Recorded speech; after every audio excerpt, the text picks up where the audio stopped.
United States federal government has an unfortunate habit of taxing the American people and spending the money on things that don't necessarily benefit them in return. In 2021, Congress passed a law that allocated $7.5 billion to electric vehicle charging infrastructure, despite the fact that a very small percentage of Americans, 4% according to a Gallup poll, actually use electric vehicles. Now, this bill was passed once again in 2021. 3 years later, what's actually happened with this bill? Can we see anything that's actually coming out of this? Well, before I dive into that answer, I'm going to give you some background on what this bill is, what it was supposed to do, and what it's actually done. So let's go ahead and look at this. Now, according to Fox News in 2023, quote, President Biden's trillion-dollar infrastructure package included billions of dollars to fund a massive nationwide electric vehicle charging network, but has yet to yield a single charger years later, end quote. Now, this infrastructure plan amounts to, like I said earlier, $7.5 billion to be exact, to be spent on electric vehicle chargers. Not only did they drag their feet in implementing this plan, but now that they've started, we're seeing that the system is a very, very poor quality one. Let's look at this. These public chargers completely underperformed. According to greenbiz.com, which is an EV and clean energy analysis and news site in 2024, quote, the EV fast chargers at a New York site underperformed and offered a subpar user experience. Having experienced it firsthand, it's clear that the promises of improved reliability are one thing, but the reality is more of the same.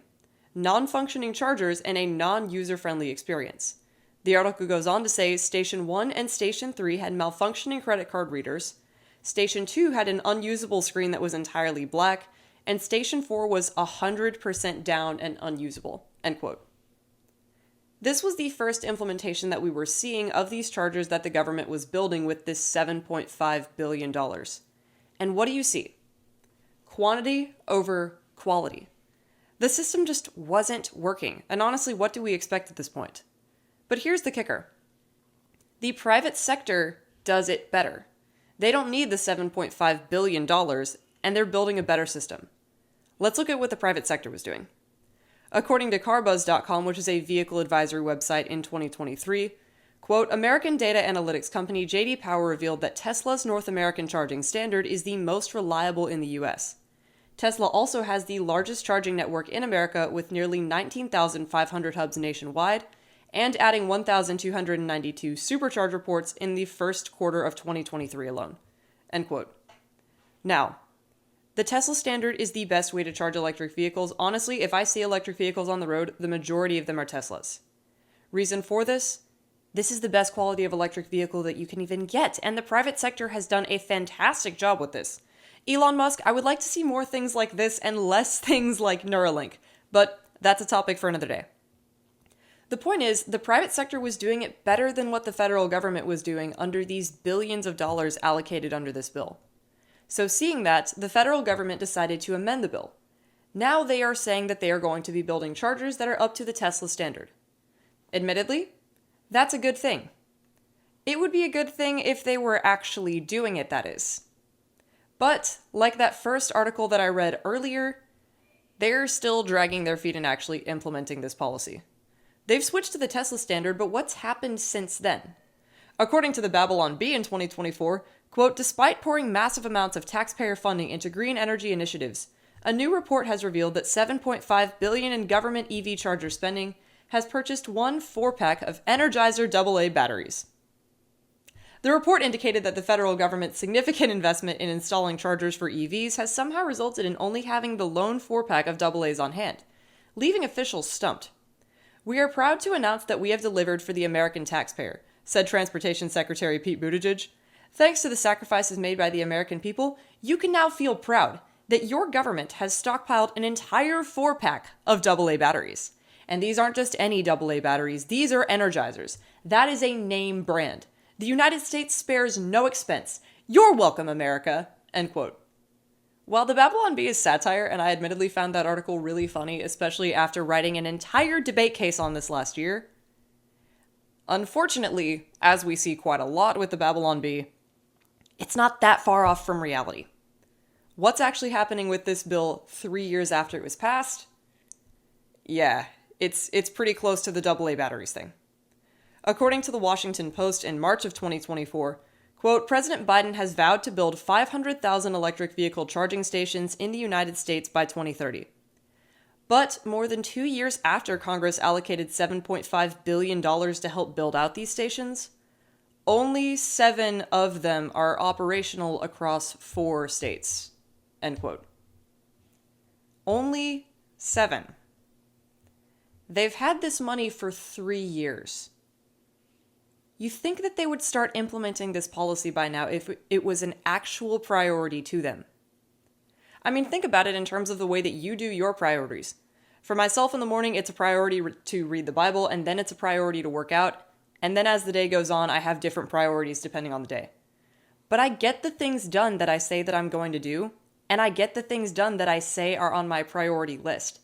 If electric vehicle infrastructure is truly on the top of the priority list for the federal government, don't you think that they would have actually started implementing this policy, actually started spending those billions of taxpayer dollars going to fund it by now? Well, no. Because as you can see here, they've only got 7 of these that are actually operational. And this bill is actually turning out to be kind of counterproductive. Referring again to the Washington Post, quote, as the Biden administration rolls out its new rules for emissions from cars and trucks, which require a lot more electric cars and hybrids on the road, this sluggish build-out could actually slow their transition to electric cars, end quote. This bill is completely counterproductive with the way that they're actually spending this money. Now, I don't remember exactly what the regulation from the EPA was, but essentially they established that more than half of all vehicles in the US will have to be electric by, I believe it was 2030, to actually meet these low emission standards. If we're going to do that, fine, I don't really care all that much. I don't think that it's actually going to happen because here's the thing. We live in an automobile-centric society. Electric vehicles are not nearly as sustainable as gas-powered vehicles. They don't travel as far. They shut down in cold weather. They shut down in excessively hot weather like what we see in Texas. They just aren't as sustainable. They're not as durable because we haven't had this technology for long enough yet. Somewhere down the line, if it becomes better, okay. That's cool. Then we can move to a new system and it can potentially be better than the one that we have. But as of now, I don't see it being to the point where electric vehicles are the dominant form of transportation in America by the year 2030. We just don't have that kind of technology and we don't have those kinds of resources yet. We would have to start cobalt mining in the US to be able to keep up with that kind of production, which Idaho is trying to do, but we'll talk about that next week. But either way, this bill is ending up being counterproductive. If the federal government really does want us all to switch to electric vehicles, they need to have some kind of an infrastructure for that. But I don't think that it's really the job of the federal government to decide what we need to use for transportation. Even just the example of these chargers. Tesla has created electric vehicles. They've created the cars that they want. Then they made a charging system and they've been putting up their own systems around the US. It's the best form of electric vehicle charging and the best network in America. Why do you think that is? It's because they're a private company. It's because they're able to experiment and they're able to invest where they know they need to, and they're able to find out the best system to give their customers. The government is mainly doing this for EPA virtue signaling. That's why the original chargers that they were making were so poor in quality, and why even now that they're actually starting to implement their policy, it's very, very slow. Now, honestly, I think the real impact of this is that we really need government accountability. In recent years, you can look at any polling data.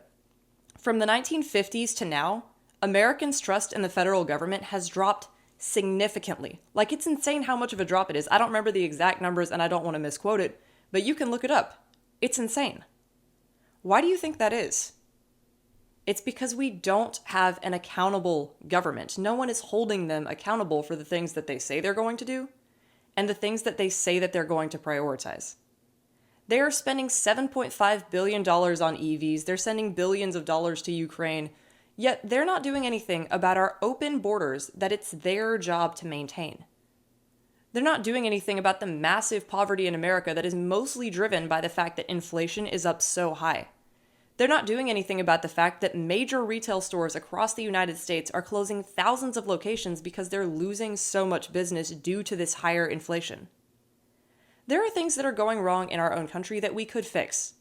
But no. Because the government isn't being held to a standard, it's not being held to what the people actually want. They're kind of just spending our money on whatever they want, which is why we need government accountability.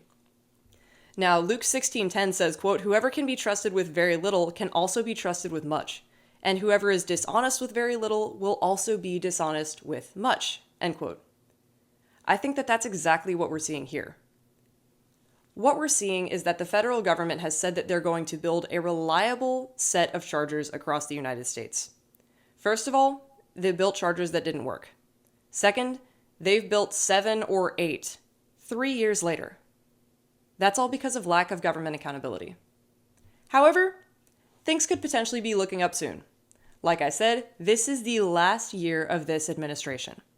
We can change all of this, we can get a better system, and we can get different people in power. But for that to actually happen, people are going to have to get out and vote, which I cannot advocate for enough. But I sincerely hope that you will. Whether you want to use a gas-powered vehicle like myself, or whether you want to drive an EV, this is going to work better for the both of us. Because here's the thing. If you do decide that you want to drive an EV, do you really want the government building chargers that don't work for you? Or do you want them slowly rolling out some that potentially could work like what the private sector's doing? No. It doesn't need to be the government's job. It should be the job of the private sector, and that's why they've done it better. But the only way that we're going to get the government to actually stay out of this business is by getting in different people, a new administration, and new priorities. So get out and vote. Thank you for watching this episode of Free Speech with Lila Cortez. If you liked what you saw, make sure that you like this video and subscribe to this YouTube channel. If you want to hear the audio version of the podcast, head on over to Spotify. It's also just called Free Speech with Lila Cortez. Have a great day. Be blessed. See you soon.